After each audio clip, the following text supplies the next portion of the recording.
الحمد لله نحمده ونستعينه ونستغفره ونؤمن به ونتوكل عليه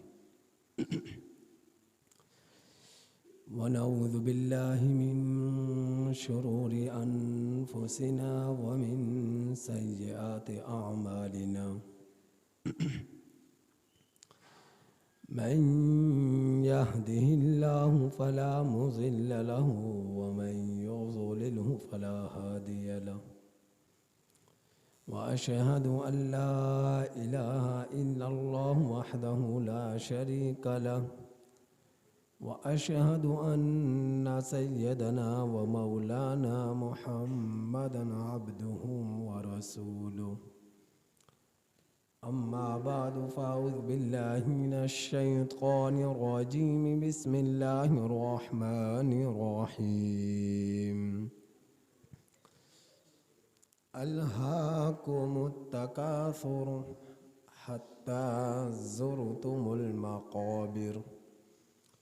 آمنت بالله صدق الله مولانا العظيم وصدق رسوله النبي الكريم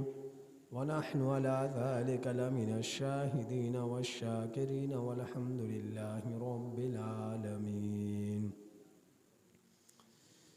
میرے واجب الاحترام عزیز سامعین حضرات، خشیت الہی اور فکر آخرت کا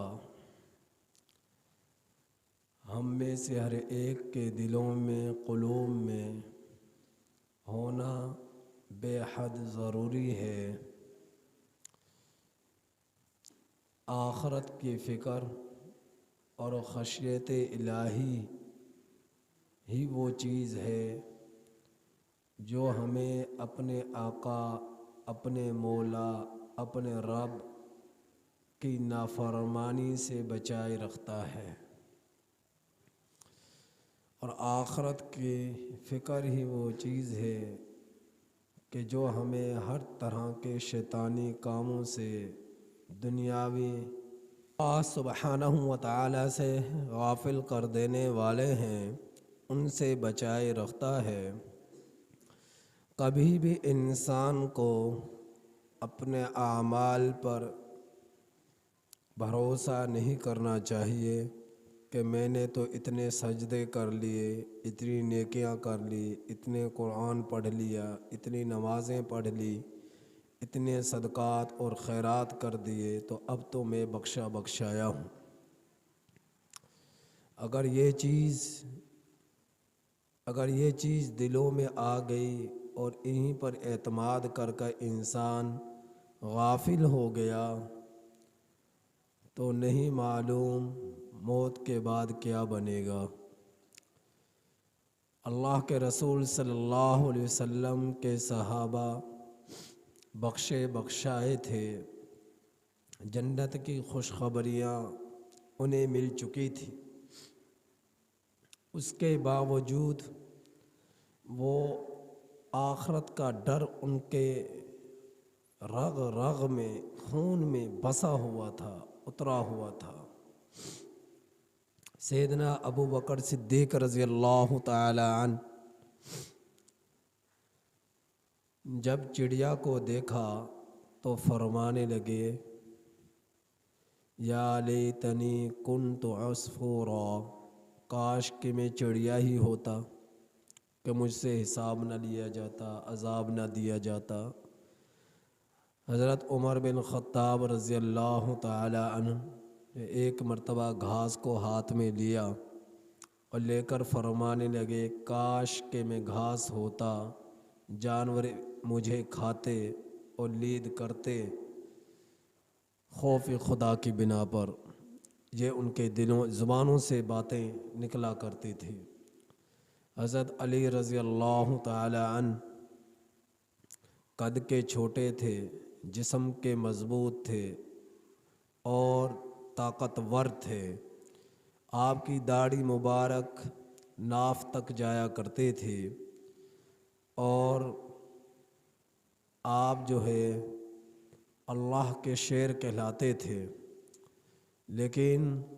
خوف الہی، خشیت الہی دل میں اس قدر اترا ہوا تھا کہ رویا کرتے تھے اور داڑھی مبارک تر ہو جایا کرتی تھی۔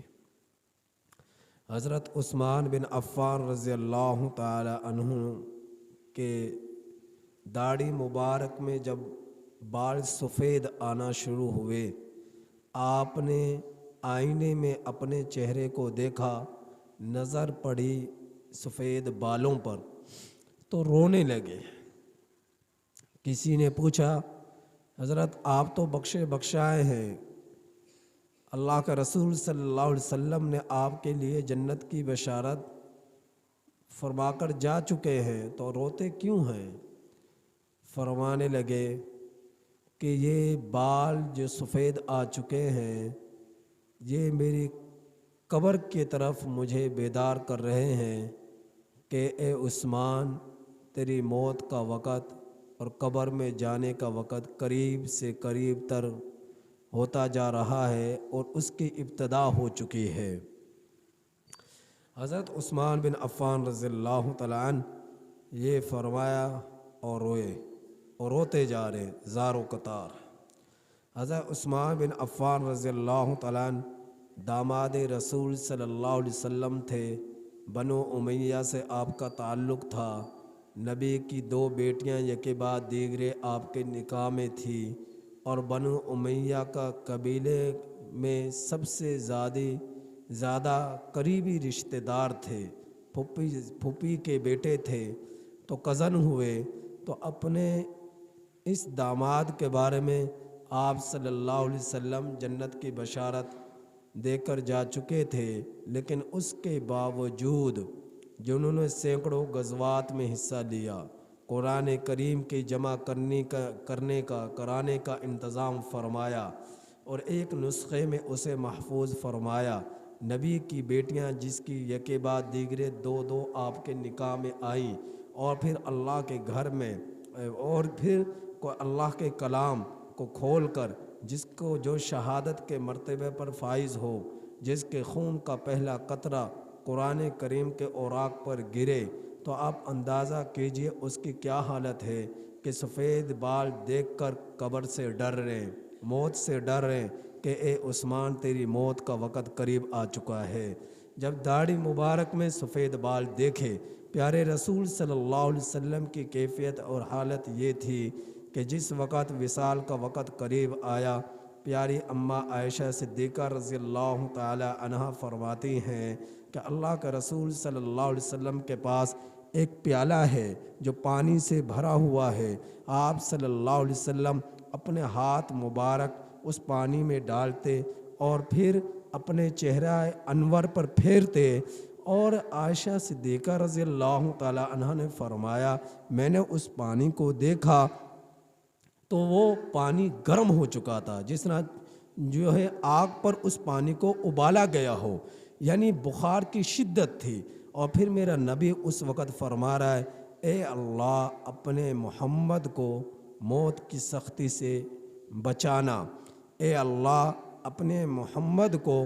موت کی سختی سے بچانا۔ اللہ کا رسول صلی اللہ علیہ وسلم پیالے میں ہاتھ ڈال کر پانی لیتے ہیں، چہرے پر پھیرتے جا رہے ہیں اور اللہ سبحانہ و تعالیٰ سے دعائیں کرتے جا رہے ہیں۔ یہ پیارے رسول صلی اللہ علیہ وسلم جس کے صدقے یہ دنیا سجی، جس کے صدقے آسمان بنے، جس کے صدقے زمین بچھی، جس کے صدقے آج پہاڑوں سے عذاب نہ آیا، آسمان سے عذاب نہ آیا، زمین سے عذاب نہ آیا، زلزلوں سے پوری کی پوری قوم امت تباہ نہ ہوئی، جس کے صدقے سے اللہ کے رسول صلی اللہ علیہ وسلم کی امت کی جو ہے میرا رب حفاظت فرماتا ہے، جس کے لیے پیشن گوئیاں ہوتی ہیں۔ میرے نبی سے جا کر فرمائیے، جبرائیل اگر کہتے ہیں تو مکہ کے پہاڑوں کو سونے کا بنا دیا جائے، جس کو اللہ اپنے پاس بلاتے ہیں اور اتنا قریب بلاتے ہیں کہ قریب سے قریب تر ہو جاتے ہیں، اور آپ صلی اللہ علیہ وسلم فکان قاب قوسین او ادنا، اتنے قریب جتنا کہ قاب کے قریب جو ہے قوسین بھی نہیں ہے، اتنا قریب اللہ کے ہو رہے۔ تو اللہ کے رسول صلی اللہ علیہ وسلم کی کیفیت یہ ہے کہ موت کے خوف سے اللہ کے عذاب کے خوف سے، موت کی سختی سے رو رہے ہیں اور پانی جو ہے ابل رہا ہے، آپ جب ہاتھ اس میں ڈالتے ہیں، اس قدر بخار کی شدت ہے، تو پیارے رسول صلی اللہ علیہ وسلم کی یہ کیفیت ہے موت کے خوف سے۔ پیارے رسول صلی اللہ علیہ وسلم کی حالت یہ تھی، رات کو رویا کرتے تھے، آپ کی داڑھی مبارک بھیگ جایا کرتی تھی آنسوؤں سے، اور پاؤں پر ورم آ جایا کرتا تھا، سوج جایا کرتے تھے، پوری رات رو رو کر گزارا کرتے تھے۔ اللہ کا رسول صلی اللہ علیہ وسلم یہ کیفیت تھی،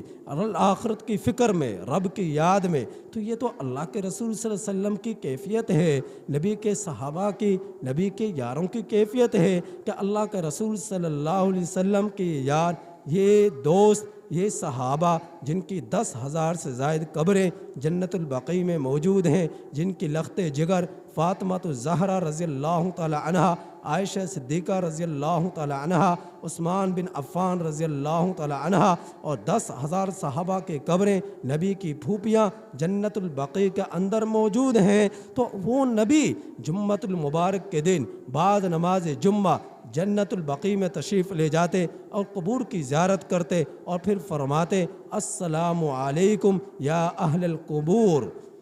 یا اہل القبور، اے قبر والو تم پر سلامتی ہو، اے قبر والو تم پر سلام ہو۔ اللہ کا رسول صلی اللہ علیہ وسلم سلام فرما رہے، جس سے معلوم یہ ہوا جسے ہم مٹی کا ڈھیر سمجھ رہے ہیں، جسے ہم مٹی اور ریت سمجھ رہے ہیں، جسے ہم اڑتی ہوئی ریت سمجھ رہے ہیں، اس مٹی کے اندر جو دفن ہے وہ سن رہے ہیں سلام کو، وہ سمجھ رہے ہیں کہ ہمارے پاس کوئی آ رہا ہے، ہم سے کوئی کچھ کہہ رہا ہے، ہم سے کوئی سلام کر رہا ہے۔ تو اللہ کے رسول صلی اللہ علیہ وسلم ان سے سلام کرتے، قبور کی زیارت کرتے۔ تو میرے اللہ نے فرمایا الہاکم التکاثر، اے دولت رکھنے والے جو مال دولت کی کثرت اختیار کیے ہوئے ہیں، جو ہے سیٹھ بنے ہوئے ہیں، امیر بنے ہوئے ہیں، صدر و وزارت کی کرسیاں پر بیٹھے ہوئے ہیں، عہدے ہیں، طاقتور ہیں، سرمایہ دار ہیں، فیکٹری اور ملز کے مالکان ہیں، اللہ رب العزت ان سب کے مخاطب کر کر فرما رہے، کیا فرما رہے ہیں؟ الہاکم التکاثر حتی زرتم المقابر، تم اپنی اکڑ سے نیچے نہیں آ سکتے، اپنے دولت کے غرور سے نیچے نہیں آ سکتے، اپنے دولت کے نشے سے نیچے نہیں آ سکتے، اپنے افسری کے عہدے سے نیچے نہیں آ سکتے، اپنی وزارت اور صدارت کے غرور سے نیچے نہیں آ سکتے، یہاں تک کہ تم اپنے بنگلوں میں موجود ہو، سونے کی کرسیاں ہیں، سونے کا چمچ ہے، مہنگی گاڑیاں ہیں، مال و دولت کی کثرت ہے، آگے پیچھے اولاد کی لائنیں لگی ہوئی ہیں، خاندان ہے، چودراہٹ ہے، اور گاؤں میں، علاقے میں، شہر میں ایک روب اور دبدبا ہے، ولولہ ہے، تم اپنے اس غرور کی کرسی سے نیچے نہیں اتر سکتے۔ فرمایا کب تک؟ حتی زرتم المقابر، یہاں تک کہ تم لوگ اللہ نے جن کو موت کا ذائقہ چکھا چکا ہے، جن کو قبروں میں کے گھڑوں میں اتار چکا ہے، یہاں تک کہ تم قبرستان میں جاؤ، ان قبور کی زیارت کرو، ان کو دیکھو کہ ہم سے پہلے یہی وہ لوگ تھے جن صدارتوں کے عہدوں پر قائم تھے، فائز تھے، وزارت تھی، صدارت تھی، افسری تھی، مالکان تھے، خزانے تھے، دولت تھی، ثروت تھی، بڑی بڑی قیمتی گاڑیاں تھی، لیکن آج کیا ہے؟ ڈھیروں مٹی کے نیچے پڑے ہوئے ہیں اور بے آسرا ہیں، بے سہارا ہیں۔ آپ دنیا میں تو یہ کیفیت تھی، ان کے کپڑے خوشبو سے مہکا کرتے تھے، بڑے قیمتی کپڑے ہوا کرتے تھے، جوڑے ہوا کرتے تھے، اور جو ہے قیمتی جوتے ہوا کرتے تھے، قیمتی گھڑیاں ہوا کرتی تھی، بڑے بڑے محلات کے اندر رہا کرتے تھے، جن سے ملاقات کے لیے 10 20 افراد سے پہلے ملاقاتیں کی جاتی کہ اس بڑے شخص سے ملنے کے لیے ان سے نیچے کے لوگوں سے ملاقات کرنی پڑے گی، اس کے بعد اس تک پہنچنا پڑے گا، تب جا کر اس سے ملاقات ہوتی تھی۔ آج یہ ڈھیروں مٹی کے نیچے دبا پڑا ہے اور بے آسرا، بے سہارا ہے، جیسا کہ اس سے بڑھ کر کوئی مظلوم نہیں ہے۔ تو وہ ان سے مخاطب اللہ تعالیٰ فرما رہے کہ جب تک تم ان قبروں والوں کی زیارت نہیں کرو گے، کہ جس طرح آج تم زندہ ہو، زمین پر چلتے ہو، پھرتے ہو، کھاتے ہو، پیتے ہو، اوڑھتے ہو، اور جو ہے قیمتی گاڑیوں میں سفر کرتے ہو اور بڑے بڑے محلات میں تم زندگی گزارتے ہو، بڑے بڑے عہدوں پر تم فائز ہو، قائم ہو، تم سے پہلے یہ لوگ بھی اس طرح رہا کرتے تھے، تم سے پہلے یہ لوگ بھی اس طرح چلا کرتے تھے۔ آج ان کی قبروں کو دیکھو، ان کی زیارت کرو، تاکہ تمہاری دولت کا نشہ نیچے اترے، اور تاکہ تمہارے محلات کا نشہ اترے، تاکہ تمہاری وزارتوں اور صدارتوں کا نشہ نیچے، اس سے نیچے تم آؤ۔ تو یہ نشہ کب اترے گا؟ جب تم قبور کی زیارت کرو گے، قبر والوں کی زیارت کرو گے۔ فرمایا کہ ان کی زیارت کرو۔ تو اللہ کے رسول صلی اللہ علیہ وسلم قبور کی زیارت کرتے، انہیں سلام کرتے اور پھر انہیں مخاطب کرتے، مخاطب کر کر سلامتی کی دعا دے رہے۔ تو جو بھی قبور کی زیارت کرے گا، قبرستان جائے گا، اللہ رب العزت دنیا کی جو ہے محبت، آخرت کی فکر اس کے دل میں ڈالیں گے اور دنیا کی محبت اس کے دل سے نکالیں گے۔ یہ اللہ رب العزت کا قانون ہے اور فیصلہ ہے۔ اگر قبور کی زیارت نہ کی، مردوں کو کفن دفن کے انتظامات میں حصہ نہ لیا اور اپنے کندھوں سے ان کی چارپائیوں کو، ان کے وجود کو کندھا نہ دیا اور قبر میں اسے نہ اتارا گیا، اور اسی طرح دولت کے نشے میں، اپنی سرمایہ داری میں، اور اسی طرح اپنے کارخانوں میں، ملز میں اور فیکٹریوں میں مصروف رہے، اپنے کارخانوں میں مصروف رہے، دولت کا نشہ اتر نہیں سکتا اور آخرت کی فکر ہو نہیں سکتی۔ اس لیے میرے نبی صلی اللہ علیہ وسلم ہر جمعے کے دن بعد نماز جمعہ قبرستان جایا کرتے اور جو ہے ان کی زیارت کیا کرتے تھے، ان کو سلام کیا کرتے تھے، جو اس بات کی دلیل ہے کہ مردے جو ہے سلام کا جواب بھی دیتے ہیں، وہ سنتے بھی ہیں۔ تو اللہ کے رسول صلی اللہ علیہ وسلم کی یہ کیفیت تھی۔ انسان جب مرتا ہے 5 مراحل سے اسے گزرنا پڑتا ہے، ایک سکرات سے، ایک قبر سے، ایک حساب سے، ایک پلسرات سے۔ تو ان 5 مقامات سے اسے گزرنا پڑتا ہے۔ سکرات کے بارے میں میرے نبی نے فرمایا کہ ایسی کیفیت ہوتی ہے جب موت کا وقت قریب آتا ہے تو انسان کی ایسی کیفیت ہوتی ہے جسے صحابہ نے دیکھا کہ اللہ کے رسول صلی اللہ علیہ وسلم جو ہے نماز جمعہ کے دن جو ہے خطبہ ارشاد فرما رہے، آپ کے ہاتھ آسمان کی طرف اٹھے ہیں اور آسمان کی طرف آپ نے پھر دیکھا، اور آپ نے آسمان کی طرف جب دیکھا تو آپ جو ہے عجیب کیفیت آپ کے چہرے پر تھی۔ صحابہ فرماتے ہیں یوں محسوس ہو رہا تھا کہ جس طرح آسمان اور زمین کا چکی کا ایک پارٹ بنا کر لپیٹ دیا گیا ہو، اور پھر فرمایا یوں کہ اس پارٹ کے اندر ایک سوراخ ہو بہت باریک، بمشکل جس سے ہوا گزر سکے۔ پھر زمین جو ہے اللہ پھر جو ہے تمام پہاڑوں کو سمیٹ کر اس سوراخوں پر رکھ دیا گیا ہو، جتنی سختی کے ساتھ یہ ہوا نکلے یا اس کے اندر بند ہو، اس طرح موت کی سختی وہ مرنے والا محسوس کرتا ہے۔ حضرت عیسیٰ علیہ السلام نے دیکھا کہ ایک شخص ہے، قبر کے پاس گزرے تو آپ نے کہا قم بِإِذْنِ اللَّهِ، اللہ کے حکم سے اٹھ کھڑے ہو۔ اب اللہ زندہ کرنے والا ہے، وَيُحْيِي وَيُمِيتُ، وہی موت دیتا ہے، وہی زندگی دیتا ہے۔ انسان کا تصور میں بھی نہیں ہوتا۔ انسان بسا اوقات سوچتا ہے کہ میں سفر کر رہا ہوں، رشتہ داروں سے ملاقات کروں گا، لیکن ہوتا کیا ہے جو ہے اسی اپنی منزل تک وہ پہنچتا نہیں کہ راستے میں موت اسے اپنا نوالا بنا لیتی ہے۔ بسا اوقات انسان جو ہے شادی کی خوشیوں میں مگن ہوتا ہے اور جو ہے شادی کی تیاریاں ہوتی ہیں، مہمان بھی آتے ہیں، رش بھی لگتا ہے، ہجوم بھی لگتا ہے، اور ادھر ادھر سے رشتہ دار آتے ہیں، مبارکبادیاں دیتے ہیں، لیکن کیا معلوم ہوا؟ پتہ چلا کہ دلہن وفات پا گئی، دولہا وفات پا گیا، پتہ ہی نہیں چلا کہ بیماری کیا تھی۔ اسی طرح انسان کسی سفر کی طرف جا رہا ہے، اسے پتہ ہی نہیں چلا یہ ہوا کیا۔ ماں نے بچے کو جنم دیا، اس کے لیے جھولے لائے جا رہے، کھلونے لائے جا رہے، رشتہ دار آ رہے، مبارکبادیاں دے رہے، اس کے لیے اچھے اچھے کپڑے لائے جا رہے، جوتے لائے جا رہے، اس کے لیے بچے کے لیے تیاریاں ہو رہی ہے کہ اس بچے کو کھلانا کس طرح ہے، اس بچے کو پہنانا کس طرح ہے، اس بچے کو لٹانا کس طرح ہے۔ تو یہ انتظامات تمام کے تمام رشتہ دار کر رہے، لیکن کیا ہوا کہ بیٹا اس انتظار میں ہے، ماں چھاتی سے لگائے گی، لیکن ماں پر اللہ کا حکم آ گیا، ماں وفات پا گئی، اور بیٹے کو دیکھا کہ ماں کہہ رہی کہ بیٹے کو کھلاؤں گی، گود میں لوں گی، بچے کو دودھ پلاؤں گی، لیکن ہوا کیا کہ بچہ اللہ کا حکم آ گیا اور وفات پا گیا۔ تو انسان کی خوشی دھری کی دھری رہ گئی، ماں بیٹے سے جدا ہو گئی، بیٹا ماں سے جدا ہو گیا۔ تو یہ کیفیت ہوتی ہے انسان کی زندگی کی، یہ حقیقت ہے، یہ حقیقت ہے۔ کبھی کسی کو نہیں معلوم میں نے کب مرنا ہے. بسا اوقات موت جو ہے بیماری کا موقع بھی نہیں دیتی, درد کا موقع بھی نہیں دیتی, تکلیف کا موقع بھی نہیں دیتی, بخار کا موقع بھی نہیں دیتی. جب موت آتی ہے اچانک بسا اوقات آ جایا کرتی ہے. اس لیے میرے نبی نے فرمایا اچانک موت سے ہمیشہ پناہ مانگو. یا اللہ اچانک موت کبھی نہ آئے, جب بھی آئے بیماری سے آئے, وقت گزرنے کے ساتھ آئے. یہ بیماری بھی گناہوں کی تلافی کا ذریعہ بنتی ہے, کانٹا چبھنا بھی انسان کے گناہوں کو معافی کا ذریعہ بنتا ہے. انسان غم زدہ ہوتا ہے وہ بھی جو ہے اللہ اس کے گناہوں کو معاف کرتا ہے. تو یہ تمام کے تمام دکھ, یہ پریشانیاں, یہ غم اللہ رب العزت کے ان طرف سے ملنے والی ان پریشانیوں پر اگر انسان صبر کرے تو یہی پریشانیاں, یہی غم, یہی تکالیف انسان کے لیے اجر عظیم کا ذریعہ بن جاتی ہے. انما یوفی الصابرون اجرہم بغیر حساب. اس لیے میرے اللہ نے فرمایا صبر کرنا معصیت پر, صبر کرنا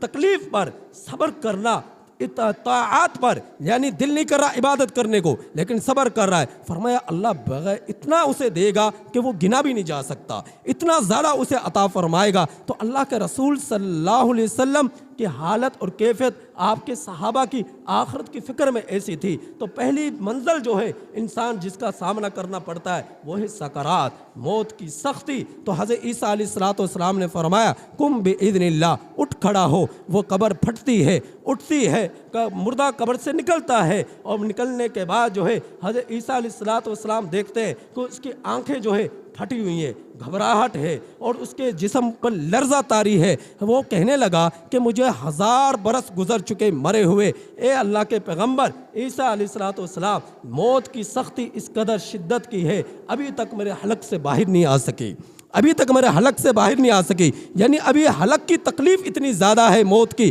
تو یہ کیفیت موت کے مردے کے ساتھ جو ہوتی ہے یہ تو وہی سمجھتا ہے جو مرنے والا ہے. زندوں کو اس بات کا یقین نہیں ہوتا کہ ایسا بھی ہوگا, لیکن جو اس نے اس کا ذائقہ چکھ لیا اسے یقین ہو چکا ہے. حضرت حسن بصری رحمۃ اللہ علیہ کا زمانہ ہے. آپ کے زمانے کے اندر جو ہے ایک عورت ہے آپ کے پاس آتی, آپ درس قرآن دیا کرتے, وہ آتی اور بیٹھا کرتی, آپ کے درس قرآن کو سنا کرتی بڑی محبت کے ساتھ. حضرت حسن بصری رحمۃ اللہ علیہ کی وہ شاگردہ ہے, وقت کے یہ ولی ہے حضرت حسن بصری رحمۃ اللہ علیہ. تو وہ آئی, ان کے خاوند تھے, نیک تھے, دولت مند تھے, اللہ نے اسے نوازا تھا, لیکن ہوا کیا کہ جوانی میں ہی وفات پا گئے. اب ماں ہے, ایک بیٹا ہے, بچہ جوانی کے قریب ہے, ماں نیک ہے, پاک دامن ہے اور تہجد گزار ہے اور عبادت گزار ہے اور اللہ کے ولی کی خدمت میں آیا کرتی, مسائل سکھا کرتی, قرآن سنا کرتی, ترجمہ تفسیر پڑھا کرتی. تو یہ اس کی کیفیت ہے. تو اس نے اپنے بچے کو دیکھا کہ میرا بچہ جوانی کی پہلی سیڑھیوں کی طرف قدم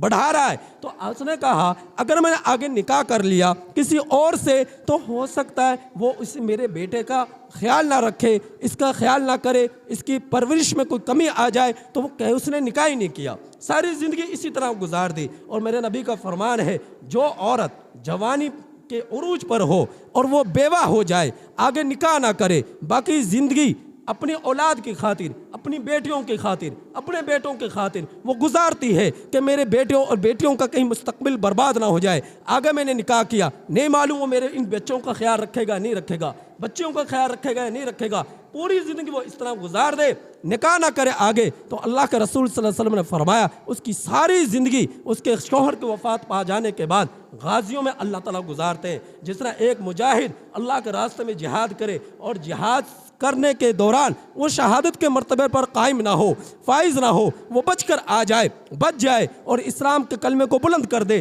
تو اللہ اسے غازی بناتا ہے. تو وہ غازی بن کر لوٹا ہے تو وہ اس کے غازی کا بڑا اجر ہے, ثواب ہے. تو اللہ غازیوں کے مرتبے پر اسے اس کے باقیہ زندگی کے اوقات کو شمار فرماتے ہیں. تو یہ عورت جو ہے اس نے شادی نہ کی, اب بچہ ہے, بچے کی پرورش کر رہی ہے, جب تک بچہ گھر میں ہے خیال کر رہی ہے, اس کا جو ہے اس کو آداب سکھا رہی ہے, دین سکھا رہی ہے, اس کی صوم و صلات کی فکر کر رہی ہے. اب بچہ جب گھر سے باہر چلا گیا, اب ماں کو تو نہیں پتا کہ بچہ باہر جا کر کیا رہا ہے, یا آوارہ ہو رہا ہے یا بری صحبت میں پڑ رہا ہے. بہت سمجھایا, بچہ نہ سمجھا, بری صحبت میں پڑ گیا, شرابی بن گیا, زانی بن گیا, بدکاروں والے کام کرنے لگا اور جو ہے اللہ کا نافرمان بن گیا. اس قدر معصیت میں وہ ڈوب گیا. امی جو ہے حضرت حسن بصری رحمۃ اللہ کے پاس آئی, حضرت دعا کیجئے, بیٹا نافرمان ہو گیا, ہاتھوں سے نکل گیا, آپ دعا کیجئے کہ وہ لوٹ آئے نیکی کی طرف, تقوی کی طرف، طہارت کی طرف، نمازوں کی طرف، صلات کی طرف وہ لوٹ آئے۔ آپ دعا کر رہے، بیٹے کو لے کر جا رہے، بیٹے کو سمجھایا جا رہا ہے۔ حضرت حسن بصری رحمۃ اللہ علیہ سمجھا رہے، بیٹا ایسا نہ کر ورنہ اللہ ناراض ہو جائے گا، اللہ کی مان کر زندگی گزار۔ بیٹے کو سمجھ نہ آئی، متعدد مرتبہ بلایا گیا، متعدد مرتبہ سمجھایا گیا، بیٹے کو سمجھ نہ آئی، یہاں تک کہ وہ بیٹا جب موت کے قریب آیا، بیماریاں لگ گئی، نشے کی بنا پر، شراب کی بنا پر، اور جو ہے مرض الوفات میں وہ مبتلا ہو گیا۔ اب چارپائی پر، جنازے کی چارپائی پر اسے لٹایا ہوا ہے، اب جو ہے قریب ہے کہ موت اسے اپنا نوالا بنا لے۔ امی سے کہنے لگا، امی جان حضرت کو بلا لائیے۔ وہ میں اس کے امی نے سمجھایا، بیٹا موت کا وقت قریب ہے، آپ توبہ ہی کر لیں، اللہ آپ کی مغفرت کر دے گا، بخشش کر دے گا۔ وہ کہنے لگا، امی جان ٹھیک ہے، مجھے آپ کی بات سمجھ میں آ گئی، لیکن آپ ایسا کیجئے،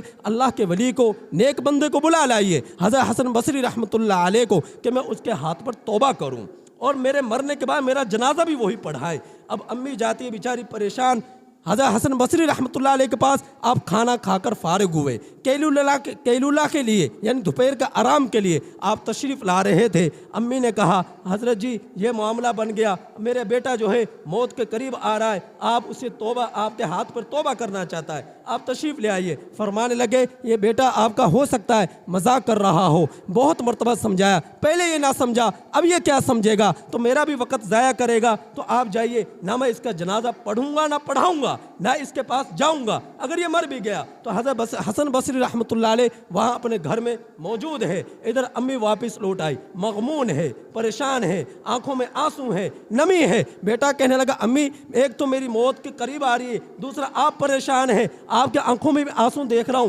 معاملہ کیا ہے؟ فرمایا کہ جو ہے حضرت جی آنے کے لیے تیار نہیں ہے، کیونکہ آپ نے اس قدر رب کے نافرمان ہو چکے ہو، بات مانا نہیں کرتے تھے تو وہ آپ کے پاس آنا نہیں چاہتے۔ وہ کہنے لگے کہ امی جان اچھا، اب تو اللہ بھی ناراض ہو گیا، ماں کا بھی میں نافرمان بن گیا، اب تو میرے پاس کوئی چارہ کار ہی نہیں ہے، آپ ایسا کیجئے، امی مجھے لگ رہا ہے میرے حلق میں جو ہے میرے سانس اٹک رہے ہیں اور میری موت کا وقت قریب آ رہا ہے، امی جان اگر مجھے موت آ جائے اور میں مر جاؤں تو پھر ایسا کیجئے گا، اپنے دوپٹے کو میرے گلے میں ڈالیے گا جس طرح کتے کو پٹا ڈالا جاتا ہے۔ کہنے لگا کہ مجھے اس طرح میرے گلے کے اندر اپنا دوپٹہ باندھ کر مجھے میرے گھر کے صحن میں گھسیٹیے گا،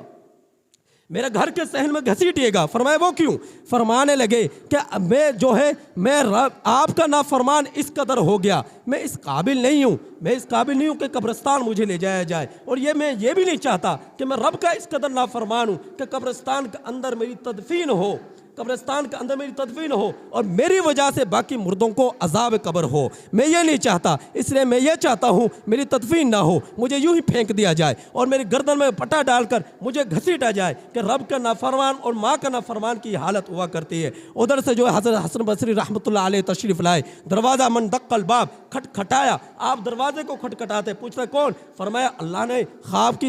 میں زیارت ہوئی، اللہ فرما رہے ادھر میرا ولی میرے دوسرے ولی کا جنازہ پڑھانے نہیں جاتا، اس کے توبہ کروانے کے لیے نہیں جاتا، جاؤ اور میرے ولی کا جنازہ بھی پڑھاؤ اور جو ہے اس کے لیے مغفرت کی دعا بھی کرو۔ یہ تھی کیفیت اللہ کے اس نیک بندے کی۔ نافرمانی میں کس